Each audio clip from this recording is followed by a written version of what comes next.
बिस्मिल्लाहिर्रहमानिर्रहीम। अस्सलाम वालेकुम नाजरीन, आप देख रहे हैं उर्दू पॉइंट का प्रोग्राम न्यूज़ रूम अपने फेसबुक पेज पर लाइव और मैं हूं रुखशान मीर। आप सबको हमारे प्रोग्राम में खुशामदीद। आज के प्रोग्राम में हमने पाकिस्तान के 3 अहम केसेस पर बात करनी है जिनमें बड़ी डेवलपमेंट, बड़ी पेशरफ्त हुई है। नाजरीन, गुज़िश्ता बरस नवंबर में इल्लामा खादिम हुसैन रिजवी ने इस्लामाबाद और रावलपिंडी के संगम फैज़ाबाद पर धरना दिया और उस धरने के इख्तिताम तक इल्लामा खादिम हुसैन रिजवी समेत 4 शख्सियात के खिलाफ कुछ मुकदमा दर्ज हुए। वो मुकदमा तोड़ फोड़ और पुलिस एहलकारों को मारने या उन पर तशद्दुद के थे। इल्लामा खादिम हुसैन रिजवी को मुतअद्दिद बार पेशी के लिए कहा गया मगर वो अदालत में पेश नहीं हुए। आज सुप्रीम कोर्ट ने उस हवाले से बड़ा हुक्म दे दिया है। क्या हुक्म है आपको बताते हैं। नाजरीन, परवेज़ मुशर्रफ केस में वजारत दाखिला ने परवेज़ मुशर्रफ को सिक्योरिटी फराहम करने की यकीन दहानी करवा दी है। ये माजरा क्या है आपको तफसीली बताएंगे। और मिशाल खान कत्ल केस के हवाले से भी बड़ी पेशरफ्त हुई है। मरकजी मुलजिम ने खुद को पुलिस के हवाले कर दिया है। इस केस पर भी आज तफसीली बात करेंगे। इन 3 खबरों पर तफसीली बात करनी है मगर सबसे पहले बात करते हैं ब्रेकिंग न्यूज़ पे। आज की सबसे बड़ी खबर यह है कि आमिर लियाकत हुसैन ने पाकिस्तान तहरीक इंसाफ में बाज़ाब्ता तौर पर शमूलियत इख्तियार कर ली है। आज उन्होंने प्रेस कॉन्फ्रेंस की है और उनके हमरा पाकिस्तान तहरीक इंसाफ के चेयरमैन इमरान इस्माइल, जो कि पाकिस्तान तहरीक इंसाफ के सीनियर रहनुमा हैं, आबिद अली एक्टर और आमिर लियाकत हुसैन खुद कराची में मौजूद थे। बड़ी प्रेस कॉन्फ्रेंस की है और आमिर लियाकत ने यह कहा है कि उनको तहरीक इंसाफ में जाकर बहुत मुसरत हुई है और वो अपने हकीकी लीडर के साथ अब बैठे हैं। उन्होंने कहा है कि मेरा और इमरान खान का मंशूर एक ही है।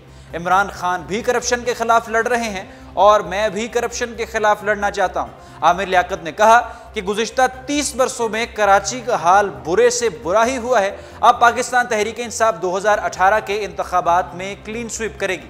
पाकिस्तान तहरीक इंसाफ के चेयरमैन इमरान खान ने आमिर लियाकत हुसैन को खुशामदीद कहते हुए कहा है कि उनको इससे कोई गर्ज नहीं है कि लोग उनके फैसलों पर किस तरह से तनकीद करते हैं। वो अपनी पार्टी में काबिल जो शख्सियात हैं उनको वेलकम कहेंगे। जो लोग भी उनकी पार्टी में शमूलियत इख्तियार करेंगे उनको पाकिस्तान तहरीक इंसाफ के मंशूर के साथ चलना होगा और जो एक कॉन्स्टिट्यूशन है, पार्टी का कॉन्स्टिट्यूशन है पाकिस्तान तहरीक इंसाफ का, उस पर अमल करना होगा। आमिर लियाकत हुसैन ने कहा है कि मैं सियासत छोड़कर अब सियासत में आया हूं और 2018 में पाकिस्तान तहरीक इंसाफ कराची से क्लीन स्वीप करेगी।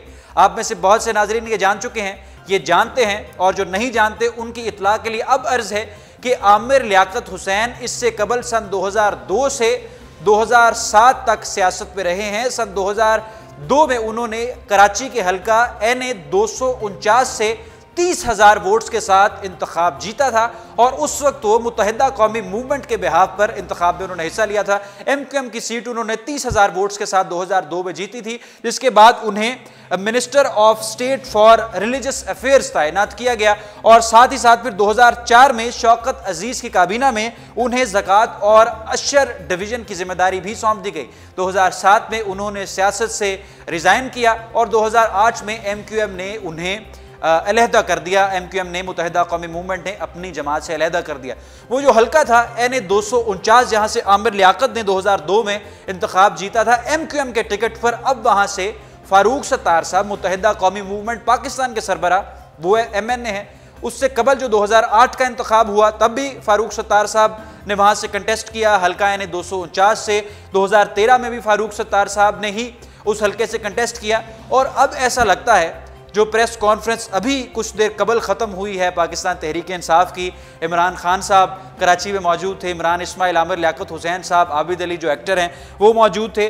तो प्रेस कॉन्फ्रेंस से ऐसा लगता है कि पाकिस्तान तहरीक इंसाफ का अब इरादा है कि उसी हल्के से या कराची के और किसी हल्के से आमिर लियाकत हुसैन को पाकिस्तान तहरीक इंसाफ से दोबारा टिकट दी जाए और 2018 में वो MNA की नशिस्त पर कंटेस्ट करें मगर पाकिस्तान तहरीक इंसाफ के बिहाफ से शमूलियत उन्होंने इख्तियार कर ली है। आमिर लियाकत हुसैन साहब ने एक ट्वीट भी किया है, ज़रा वो ट्वीट मुलाहिजा कीजिए। आमिर लियाकत हुसैन साहब ने अपने ट्विटर अकाउंट पर क्या लिखा है। इससे कबल यही आज की बड़ी खबर है, पाकिस्तान तहरीक इंसाफ के कारकुनों की तरफ से भी कारकुन भी इस पर हैरत का इजहार कर रहे हैं, रहनुमाओं की तरफ से भी इसी पर ट्वीट्स किए जा रहे हैं, इसी पर बयानात दिए जा रहे हैं। रहनुमा वेलकम कर रहे हैं पाकिस्तान तहरीक इंसाफ के आमिर लियाकत हुसैन को, लेकिन कुछ उनके आईनी और जो उनके नज़रियाती कारकुन हैं पाकिस्तान तहरीक इंसाफ के, जो नज़रिए के साथ शामिल हैं पाकिस्तान तहरीक इंसाफ के, वो सोशल मीडिया पर कुछ इजहार बरहमी भी जाहिर कर रहे हैं। उनका कहना है कि आमिर लियाकत हुसैन को पाकिस्तान तहरीक इंसाफ में इस मौके पर वेलकम करना कुछ दुरुस्त नहीं। ऐसा कहना है पाकिस्तान तहरीक इंसाफ के कारकुनान का। आमिर लियाकत हुसैन एक पॉपुलर टीवी शो होस्ट हैं, जियो टीवी के साथ मुंसलिक रहे, उसके बाद ARY टेलीविजन नेटवर्क के साथ मुंसलिक रहे, QTV के साथ मुंसलिक रहे, अब माजी में बोल टेलीविजन नेटवर्क पर अपना प्रोग्राम करते रहे और अब चैनल 24 जो कि सिटी न्यूज़ नेटवर्क है वहाँ से उनका प्रोग्राम करने का कुछ खबर मौसूल हो रही है कि वहाँ से वो प्रोग्राम करेंगे। इससे कबल 2002 से लेकर 2007 तक वो सियासत में रहे, MNA की नशिस्त पर रहे, एक वजारत भी उनके पास थी और 2004 में शौकत अजीज़ की काबीना में ज़कात और अशर डिवीज़न को भी आमिर लियाकत हुसैन साहब हेड करते रहे और आज उन्होंने पाकिस्तान तहरीक इंसाफ में बाज़ाब्ता तौर पर शमूलियत इख्तियार कर ली है, जो कि यकीनन पाकिस्तान के लिए, पाकिस्तान तहरीक इंसाफ के लिए और पाकिस्तान तहरीक इंसाफ के कारकुनान के लिए एक बड़ी खबर है। उनके साथ साथ जो एक्टर हैं आबिद अली, उन्होंने भी आज पाकिस्तान तहरीक इंसाफ में शमूलियत इख्तियार कर ली है और इमरान इस्माइल साहब ने उनका खैर मकदम किया है और दोनों टेलीविज़न पर्सनैलिटीज़ को इमरान खान साहब ने आज पाकिस्तान तहरीक इंसाफ में खुश आमदीद कहा है। ये थी आज की पहली खबर। अब कुछ बात करते हैं दूसरे और अहम मौजू पर।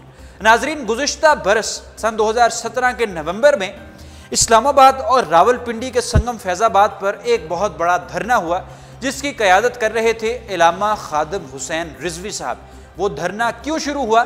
आईने पाकिस्तान में ख़त्म नबूवत क्लॉज के हवाले से कुछ तरमीम की गई और उस तरमीम के बाद जो सूबाई वज़ीर कानून है राना सनाउल्लाह और जो फेडरल लॉ मिनिस्टर थे जाहिद हामिद साहब, उन्होंने मुआफ़ी मांगी, मुस्ताफ़ी भी हुए।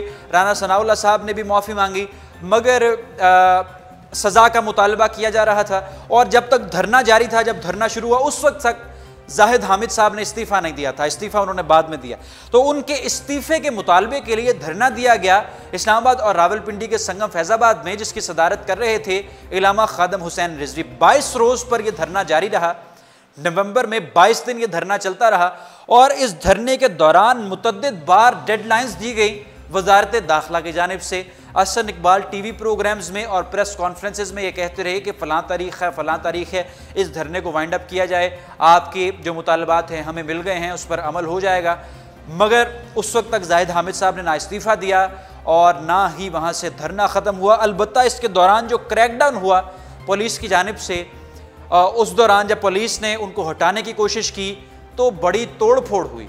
जो आखिरी दिन थे धरने के, आपको याद है, आपने मुलाहिजा किया, हम भी उस पर लाइव ट्रांसमिशंस करते रहे, लाइव करते रहे धरने की जगह से भी। तो जहाँ पर दूसरे शहरों में, गुजरांवाला में मिसाल के तौर पर धरना हो रहा था, वहाँ से भी हमारा लाइव आपने देखा। तो उस दौरान तोड़ फोड़ भी हुई और पुलिस एहलकारों पर तशद्दुद भी हुआ। उसी दौरान इलामा खादिम हुसैन रिजवी, जो कि तहरीक लब्बैक या रसूलुल्लाह के सरबराह हैं, उनके खिलाफ और 4 शख्सियात के खिलाफ, उन समेत 4 शख्सियात के खिलाफ तोड़ फोड़ और पुलिस एहलकारों पर तशद्दुद के मुकदमात दर्ज हुए। अब इन मुकदमात के तनाजुर में अदालत इलामा खादिम हुसैन रिजवी को बार बार तलब करते रहे, मगर इलामा खादिम हुसैन रिजवी एक मरतबा भी अदालत में पेश न हुए। उसकी समाअत हुई और गुज़िश्ता समाअत पर भी जज ने, अदालत के जस्टिस साहब ने इस पर बात की कि इलामा खादिम हुसैन रिजवी साहब क्यों पेश नहीं हो रहे, और जस्टिस काजी फ़ाइज़ ईसा ने भी इस पर सवालात किए, गुज़िश्ता समाअत में भी किए और आज भी उन्होंने डिप्टी अटॉर्नी जनरल से ये इस्तफ़सार किया कि डिप्टी अटॉर्नी जनरल साहब आप क्या करते हैं, कहाँ रहते हैं? आप यकीनन डिप्टी अटॉर्नी जनरल हैं, आपको तनख्वाह मिलती है, आप उस पर गुजारा करते हैं। इलामा खादिम हुसैन रिजवी का ज़रिया मुआश क्या है? ये जस्टिस काजी फ़ाइज़ ईसा ने इलामा खादिम हुसैन रिजवी साहब से मुतल्लिक आज सवाल किया है सुप्रीम कोर्ट में और कहा है खादिम हुसैन रिजवी साहब कौन हैं, उनको पैसा कहाँ से आता है, वो कोई लीडर हैं, वो कोई ख़तीब हैं, वो कोई मुकर्रर हैं? हमारे पास ऐसी ठोस मालूमात नहीं। अलबत्ता इंटर सर्विसेज इंटेलिजेंस ISI की रिपोर्ट आज अदालत में पेश की गई और जस्टिस साहब ने उसको भी गैर तसल्ली बख्श करार दिया, उस पर इजहार इत्मीनान नहीं किया, उसे गैर तसल्ली बख्श करार देते हुए कहा कि हमारे पास कोई मालूमात नहीं है। अरबों रुपए की जायदाद का नुकसान हुआ इस धरने में, जो 22 रोज धरना जारी रहा, मगर इलामा खादम हुसैन रिजवी साहब अदालत में पेश भी नहीं हुए। ऐसा क्यों है? इलामा खादम हुसैन रिजवी कौन है, उनको कैसे तनख्वाह मिलती है, वो कैसे काम करते हैं? ये सवालात मेरे नहीं, ये मैं नहीं बोल रहा, बल्कि जस्टिस काजी फायज ईसा ने आज डिप्टी अटॉर्नी जनरल से इस्तफसार करते हुए दोहराए हैं। साथ ही साथ आज अदालत ने यह हुक्म दिया है कि इलामा खादम हुसैन रिजवी और पीर अफजल कादरी समेत जो शख्सियात हैं दीगर, उनको गिरफ्तार किया जाए। अदालत ने उनका स्टेटस बतौर मफरूर एब्सकॉन्डर मुल्जिमान जाहिर कर दिया है, उनको एब्सकॉन्डर यानी मफरूर करार दे दिया है और कहा है कि इनको गिरफ्तार करके अदालत में पेश किया जाए। ये अदालत में पेश क्यों नहीं हो रहे इलामा खादम हुसैन रिजवी साहब से मुतल्लिक ये अहम खबर थी जो मैंने आज आपको दी है और इस पर आज तफसीली बात की है। अब कुछ बात करते हैं परवेज़ मुशर्रफ साहब की वतन वापसी से मुतल्लिक। नाजरीन, वजारत दाखिला ने साबिक सदर परवेज़ मुशर्रफ को वतन वापसी की सूरत में सिक्योरिटी फराहम करने की यकीन दहानी करवा दी है। इस्लामाबाद की इंसदाद दहशतगर्दी की खुसूसी अदालत ने गद्दारी केस में परवेज़ मुशर्रफ की गिरफ्तारी के लिए वफाकी हुकूमत को इक़दामात की हदायत की है और उनकी इंटरपोल के जरिए गिरफ्तारी के अहकामात भी जारी कर दिए हैं। साबिक सदर की जानिब से वजारत दिफा से सिक्योरिटी मांगी गई, जिस पर अदालत ने परवेज़ मुशर्रफ के वकील को सिक्योरिटी के लिए वजारत दाखिला को दरख्वास्त देने की हदायत की थी।